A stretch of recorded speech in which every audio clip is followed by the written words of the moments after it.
Assalamualaikum warahmatullahi wabarakatuh dan salam sejahtera. Saya ucapkan kepada Puan Fauzia binti Muhammad. Pada hari ini saya akan melakukan tugasan ketiga iaitu pembentangan karya. Sebagai penghargaan, Bismillahirrahmanirrahim, kesyukuran tinggi saya letakkan pada Yang Maha Kuasa kerana memberikan keberkatan ke atas kerja keras saya semasa menyiapkan karya ini. Ingin saya ucapkan terima kasih kepada Puan Fauzia binti Muhammad yang telah memberikan ilmu mendalam berkaitan subjek ini. Berkat beliau, dapatlah saya menghasilkan kraft tradisional ini bersama-sama rakan yang dikasihi sekalian.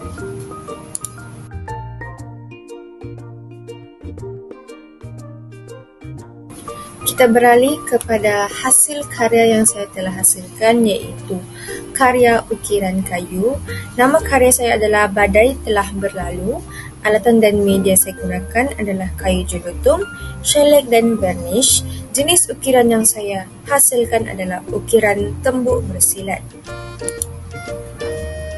Isi kandungan yang terdapat dalam slide pembentangan ini adalah 4 aspek daripada teori Feldman. Yang pertama adalah deskripsi, yang kedua adalah analisis, yang ketiga adalah interpretasi, dan keempat adalah penilaian. Kita akan lihat satu persatu. Aspek yang pertama adalah deskripsi. Karya ini merupakan sebuah hasil seni berbentuk ukiran kayu yang bersaiz segi 4x4. Ia merupakan hiasan dinding yang tergantung rapi menjadi sumber estetika di suatu ruangan.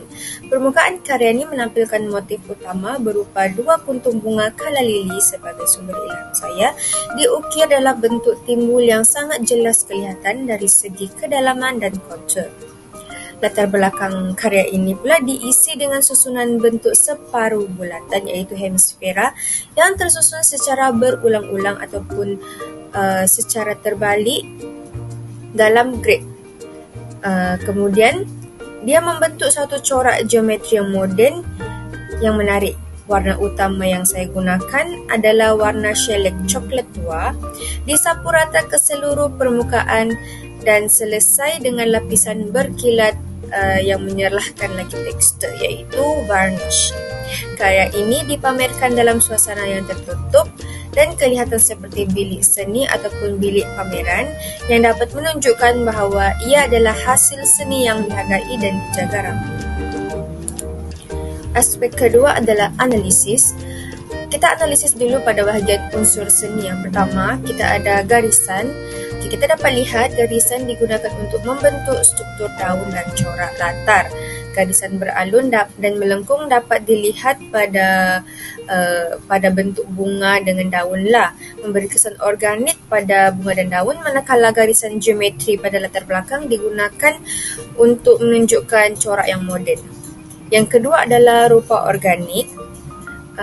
Pada motif tumbuhan dan rupa geometri pada latar belakang, ia menunjukkan kontra antara kedua-dua karya dan akan memberikan kesan yang lebih menarik. Yang keempat adalah jalinan. Jelas terdapat tekstur yang timbul daripada kita lihat daripada jauh. Karya ini dapat dilihat teksturnya boleh disentuh sebab permukaan ukiran ni ada mempunyai tekstur yang timbul dan kasar, terutamanya pada bahagian bunga dan latar belakang corak yang menciptakan kesan sentuhan yang kuat dan nyata. Akhir sekali adalah warna. Warna coklat tua mendominasi keseluruhan karya lah, memberikan kesan yang hangat, semula jadi dan klasik. Kilauan varnish menambah lagi dimensi visual. Kedua, analisis pada prinsip rekaan. Yang pertama sini kita ada penegasan. Fokus utama diberikan pada motif tumbuhan di tengah-tengah iaitu pada bulatan ni melalui penggunaan bentuk timbul dan kedudukan pada pusat. Maksudnya, saya meletakkan penegasan bunga pada bahagian tengah dan akan membentuk kedudukan yang utamalah pada karya. Kedua adalah harmoni. Elemen-elemen dalam karya seperti warna, bentuk, corak saling melengkapi dan tidak bersaing. Semuanya dilihat dengan sama rata, tidak terlalu menonjol dan memperlihatkan keindahan karya. Yang ketiga adalah kontra. Kontra wujud pada bentuk organik dan geometri serta antara timbul dan rata mencipta visual yang menarik dan dinamik. Contohnya kita dapat lihat sini kontra kepada rupa lah, sebab rupa organik ni menjadi bentuk kontra berbanding rupa-rupa geometri di belakang sebab dia lebih besar dan lebih menonjol. Yang keempat adalah irama dan pergerakan. Garisan melengkung pada daun dan bunga ni serta susunan corak pada latar belakang mencipta irama visual yang mengarah mata penonton ke bahagian tengah karya. Yang ketiga adalah interpretasi. Nama yang saya berikan pada karya saya adalah Badai Telah Berlalu. Okey, dari segi makna dan tafsiran tajuk karya ini, Badai Telah Berlalu membawa maksud simbolik yang sangat mendalam lah. Istilah badai ini merujuk kepada kesusahan, cabaran atau ujian hidup yang sangat berat dan menggoncangkan jiwa, manakala telah berlalu pula memberi bayangan bahawa semua itu sudah berada di belakang ataupun telah dihadapi, dilalui dan diatasi. Pemilihan bentuk tumbuhan yang mekar atau sedang tumbuh di tengah-tengah karya bunga kala lili tersebut melambangkan kehidupan yang baru ataupun sebuah harapan yang telah kembali, kekuatan yang membaja serta semangat untuk kita bangkit semula selepas melalui tempoh gelap dan penuh onak duri cabaran pada corak geometri tersebutlah. Corak tersebut juga mungkin melambangkan kesibukan hidup, kekusutan fikiran dan pengulangan ujian, namun tumbuhan itu terus tumbuh teguh di tengah-tengah sebagai lambang bahawa manusia tetap punya kekuatan dalaman untuk berdiri meskipun diuji berkali-kali.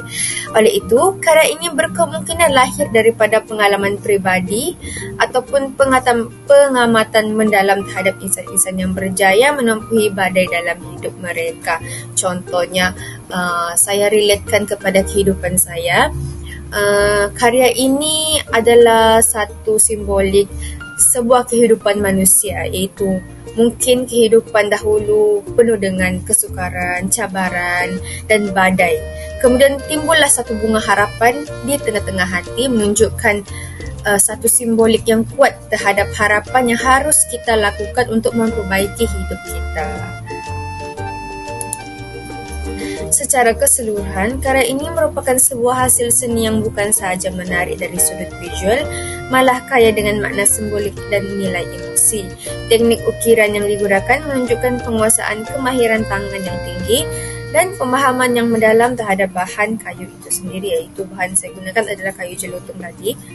Kemudian pemilihan warna coklat tua saya gunakan kerana ia sangat sesuai untuk menambah elemen kehangatan, kestabilan dan keaslian terhadap karya saya. Dari segi penyampaian mesej pula, karya ini saya ingin membuat untuk menyentuh hati penonton kerana ia mungkin membawa satu kebangkitan ataupun harapan. Apabila orang lain dapat melihat karya ini, saya harap mereka akan dapat makna daripada karya ukiran yang saya lakukan. Seperti perjuangan dan kebangkitan. Nama karya yang puitis juga menambah unsur estetika dalam apresiasi karya. Oleh itu, karya ini bukan sahaja mempunyai nilai artistik yang tinggi, tetapi juga mampu menjadi medium refleksi diri dan penyembuhan jiwa kepada sesiapa sahaja yang melihat dan menghayatinya. Itu sahaja daripada saya. Sekian, terima kasih.